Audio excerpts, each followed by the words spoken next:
Bien, cher François, nous continuons notre parcours sur le chemin qui nous mènera au pied de la croix, mais il serait peut-être bon de repenser un peu tout ce qui nous a permis d'arriver à la vie de Jésus et de reparcourir quelques textes bibliques. Et pour parfaire votre formation théologique, j'aimerais vous interroger peut-être sur quelques questions pour gagner, sinon des millions, du moins peut-être une place parmi le corps pastoral dans quelques mois.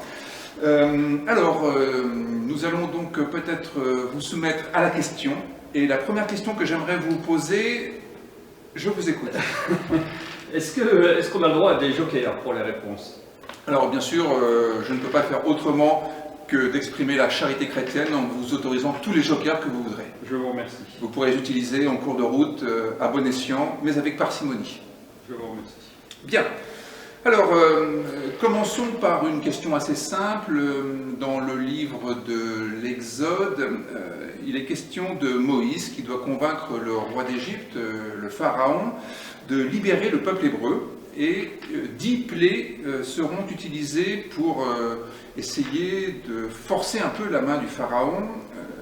Parmi les 4 plaies que je vais vous indiquer, laquelle fait partie des 10 plaies d'Égypte? Je vous écoute. Première possibilité, une grève des éboueurs. Deuxième possibilité, la grêle. Troisième possibilité, une coupure généralisée de courant. Quatrième possibilité, le Covid-19. C'est à vous. Alors il me semble que parmi ces 4 propositions, la grève des éboueurs me paraît peu probable. On voit que vous n'avez pas été pasteur dans certaines zones. La grêle, j'en doute parce qu'il fait tellement chaud que je ne vois pas comment des grêlons pourraient tomber du ciel. La coupure de courant, je ne pense pas non plus. Et la canicule, je ne pense pas non plus parce qu'il fait tout le temps chaud en fait en Égypte. Je vous rappelle que c'était le Covid-19. Ah oui, pardon, la Covid-19. Oui. Le Covid-19 non plus, puisque comme son nom l'indique, il n'est apparu qu'en 2019. Voilà. Donc, je pencherai quand même pour la deuxième solution, la grêle. Est-ce que c'est votre dernier mot? Je prends le risque. Vous êtes extrêmement joueur. Eh bien, cher François, c'est une première très bonne réponse. C'est effectivement la grêle qui fait partie des 10 plaies d'Égypte que l'on découvre dans le livre de l'Exode. Merci. Alors, l'Exode continue, le peuple va sortir de l'Égypte qui symbolise la servitude dans cet épisode, et chemin faisant, le peuple va recevoir 10 paroles pour l'aider à s'orienter dans la vie. Et quelle est, parmi les 4 paroles que je vais vous dire, celle qui fait partie du décalogue? Attention, première proposition, tu donneras la dîme à l'Église. 10% de tes revenus iront directement à l'Église, et nous pourrons tout à l'heure vous donner les coordonnées bancaires d'ailleurs de l'Église protestante unie de Montpellier et agglomération. Deuxième possibilité, tu respecteras le Shabbat. Troisième possibilité, les pasteurs ont toujours raison. Quatrième possibilité, tu convoiteras le bien de ton prochain. François, c'est à vous. 4 choix très difficiles. Il y a peut-être un piège, méfiez-vous. Mon cœur balance pour la troisième réponse. Les pasteurs ont toujours raison. Je crois que vous n'allez pas vraiment avoir besoin d'un joker, effectivement, mais je vous laisse réfléchir. Mais,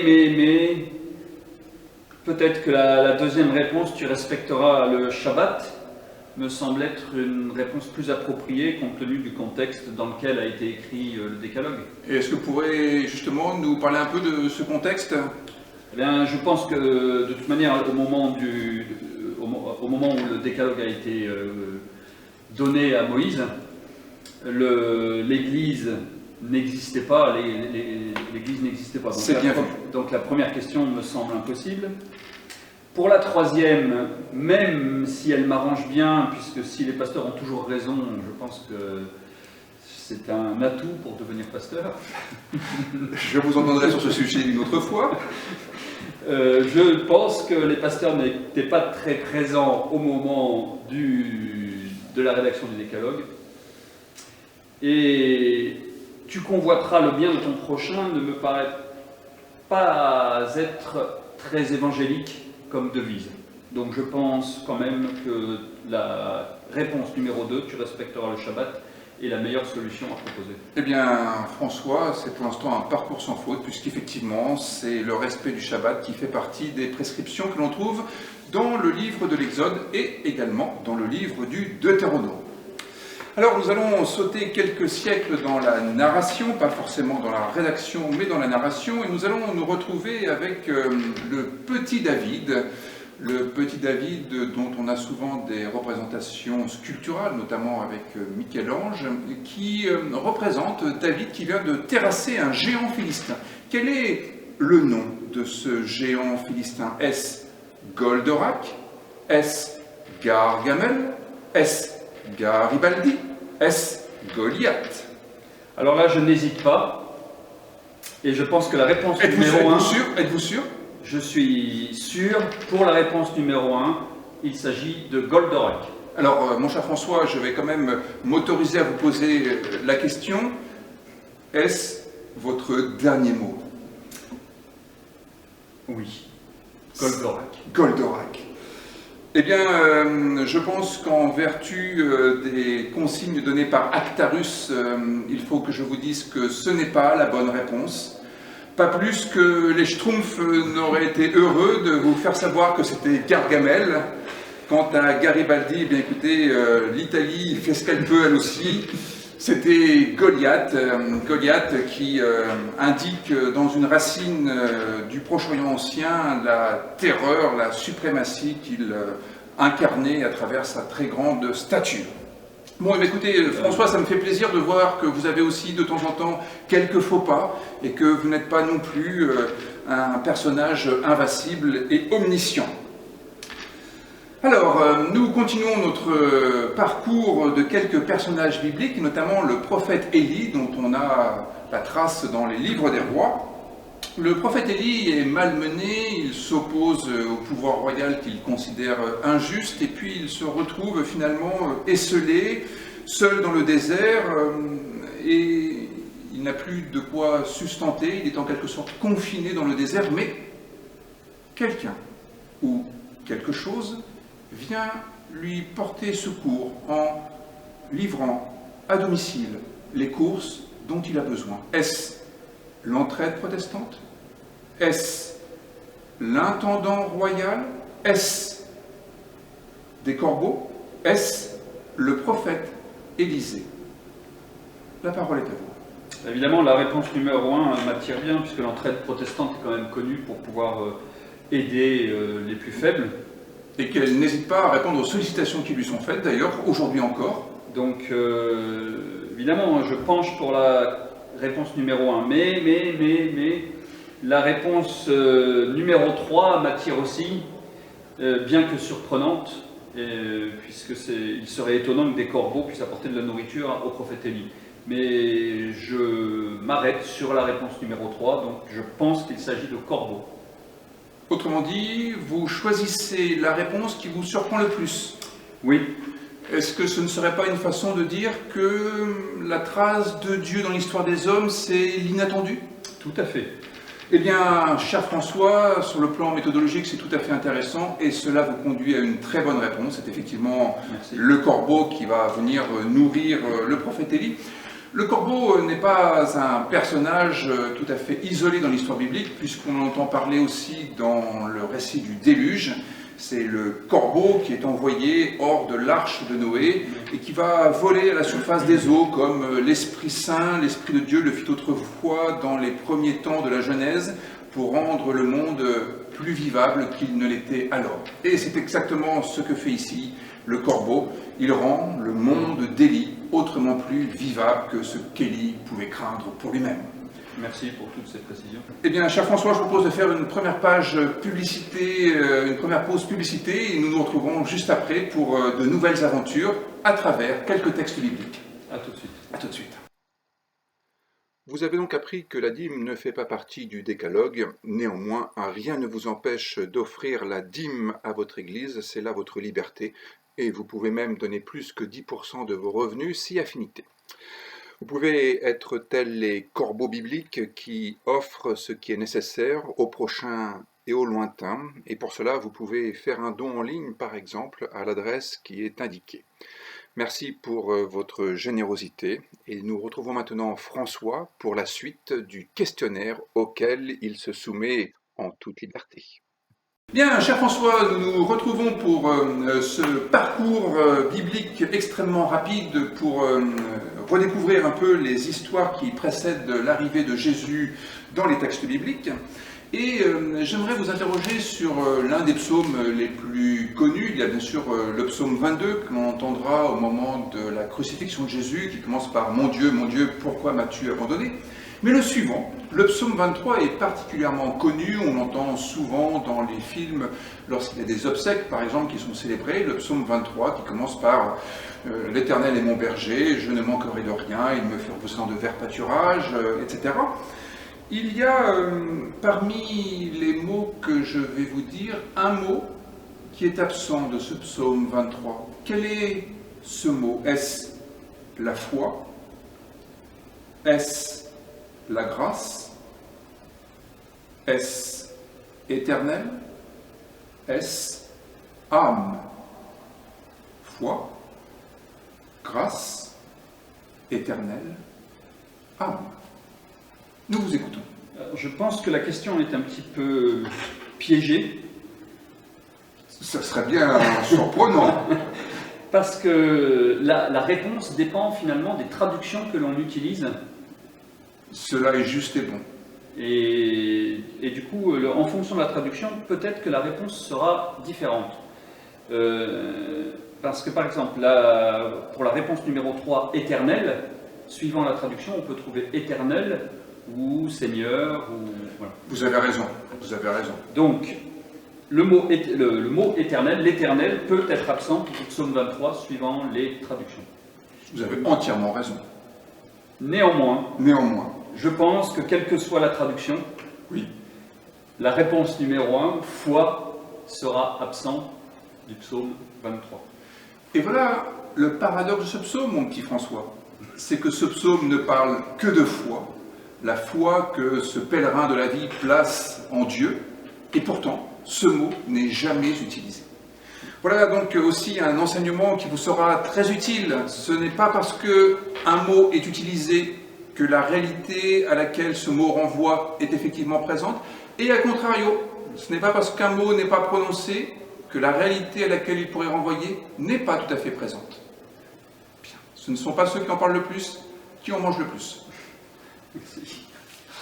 Nous poursuivons dans les écrits de sagesse avec Coëlette, parfois connu sous le nom de l'Ecclésiaste, un livre qui pourrait être attribué à Salomon en raison de la sagesse qui est réputée être la sienne.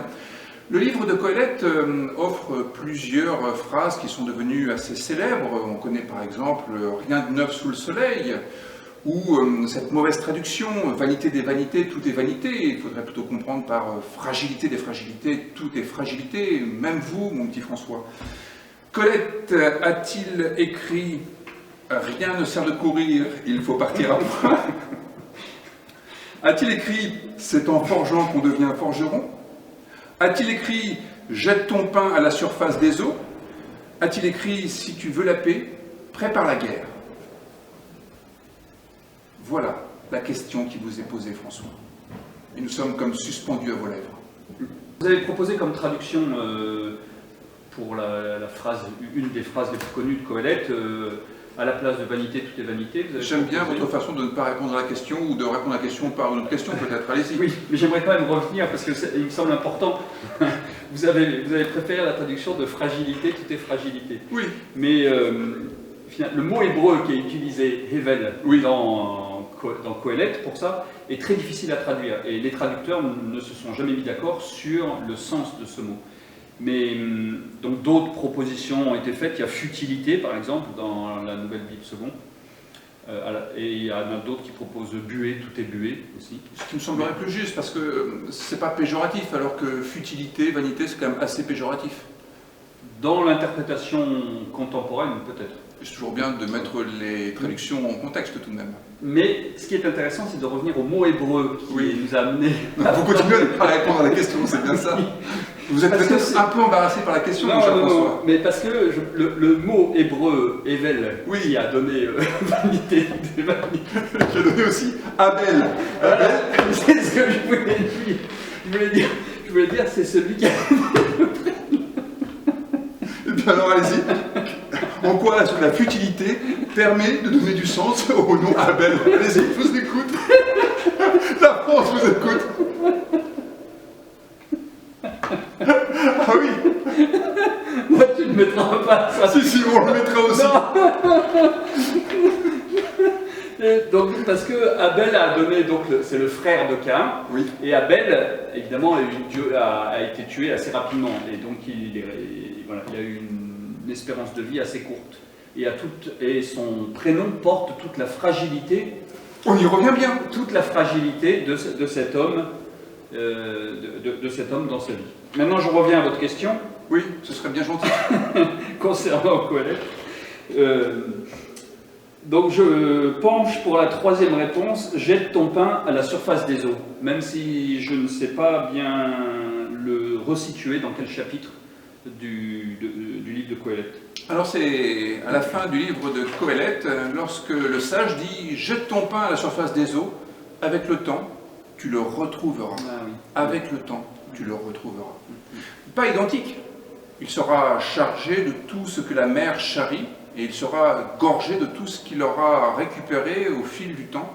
Et donc c'est aussi intéressant de voir comment Coëlette n'est pas du tout l'auteur cynique qu'on imagine, mais au contraire quelqu'un qui est capable de voir les transformations possibles dans notre monde. Merci. Bah écoutez, avec grand plaisir, hein, si je peux vous être utile, n'hésitez pas surtout. Alors, nous poursuivons encore dans la poésie biblique, avec un livre biblique qui a failli ne pas être retenu, le Cantique des Cantiques, ce grand poème de l'amour. Et justement, il est question d'amour dans ce texte. Et que dit Coëlette, que dit le Cantique des Cantiques au sujet de l'amour? Dit-il que l'amour est enfant de bohème? Dit-il que l'amour est le pire des sentiments à l'exclusion de tous les autres? Dit-il que l'amour est fort comme la mort? Dit-il que l'amour, c'est l'art de donner quelque chose qu'on n'a pas à quelqu'un qui n'en veut pas? Ah, je vois que ça vous touche un peu, là. Oui. Ben là, sans hésitation, je choisis la réponse numéro 3. La réponse numéro 3, l'amour est fort comme la mort. Oui. Oui, c'est une façon de dire que face à la puissance de la mort, nous sommes quand même équipés pour pouvoir tenir bon et pour pouvoir faire face. Effectivement, c'est une très bonne réponse. Vous n'avez pas été tenté par la quatrième réponse? Non, pas tellement. Bon, d'accord. Très bien. Eh bien, écoutez, on laissera donc à Lacan le soin de garder cette phrase précieusement. Je finis avec ce qui va annoncer en quelque sorte la venue de Dieu et peut-être un signe avant-coureur de la venue de Jésus. C'est un signe donné par le prophète Ésaïe, on l'entend souvent au moment de Noël. Quel est ce signe donné par le prophète Ésaïe pour dire la venue de Dieu dans l'histoire des hommes? Est-ce que les pierres se mettront à crier? Est-ce lorsque le président aura pour prénom Emmanuel? Est-ce lorsque tout le monde se mettra à chanter « Voici Noël, ô douce nuit » Est-ce lorsqu'une jeune fille sera enceinte et enfantera un fils? Ah oui, effectivement, là il y a vraiment des questions qui sont difficiles. Oui, il faut faire preuve de sagacité, effectivement. Allez. Vous vous lancez? Je me lance. Je prends un risque énorme. Vous jetez votre réponse à la surface des eaux? Oui. Une jeune fille est enceinte et enfantera un fils.